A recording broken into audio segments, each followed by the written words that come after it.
Back to Capitol Review. I'm Mark Hall. In Virginia, Republican John Reid says that he's staying in the race for lieutenant governor despite calls for him to step down.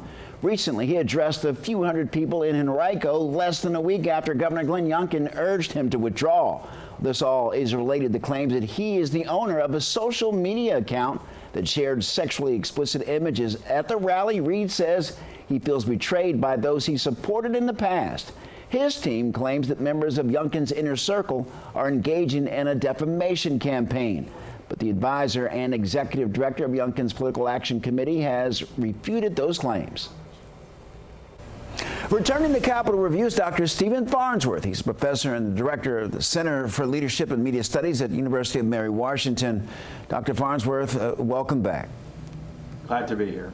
We're always glad to have you. Virginia's Republican Party rattled a bit by concerns over alleged social media posts by the candidate for Lieutenant Governor John Reid. What's your take on it? Well, for Virginia Republicans, this is bad news on top of bad news. The challenge that Virginia Republicans were facing was this issue of some of the things that President Trump has done that would have a disproportionately negative impact on the Virginia economy. If you're cutting jobs, you're reducing federal contracts, that's going to create a lot of economic anxiety and hurt the Northern Virginia economy. So that was already a headwind that Virginians were looking at, Virginia Republicans. The situation has gotten worse now with this controversy. How unified will the Republican ticket be going forward? To what extent is this going to be a drag on the ticket? All indications are that the Republican Party is having a hard time wrapping itself around the ticket that now exists. How do you think Governor Yougkin is handling this? Well, the governor is in a position to try to bring the party together, but it's clear that the idea of trying to prevent a bigger scandal, that was the governor's original intention, trying to get the lieutenant governor candidate to step aside quietly, clearly failed. And that situation over the last week has just gotten worse and worse as charges and countercharges are swirling around about who is involved in some of the alleged character assassination that's involved here. Well, current Lieutenant Governor Winsome Earl Sears, the gubernatorial nominee for the Republican Party, what position do you think she should take on this? Well, ultimately, the reality of Virginia law is that this person is the nominee.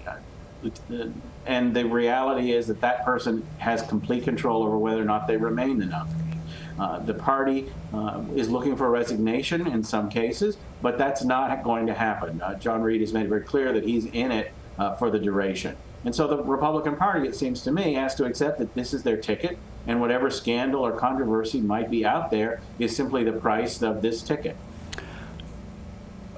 Dr. Farnsworth, considering the leader of the Republican Party certainly has some concerns on his resume, President Trump, you just wonder if the Republican Party as a whole might just dismiss this and just move forward.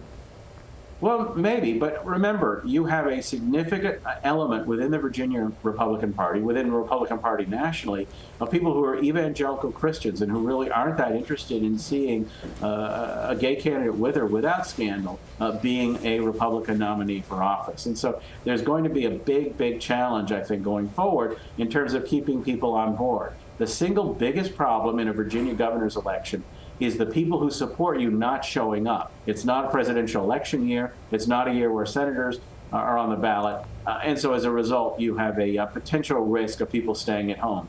And so it's going to be incumbent on the Republican ticket to really energize voters in a way that would have been challenging even before this scandal emerged. Dr. Stephen Farnsworth, thank you so very much for joining us. Thank you.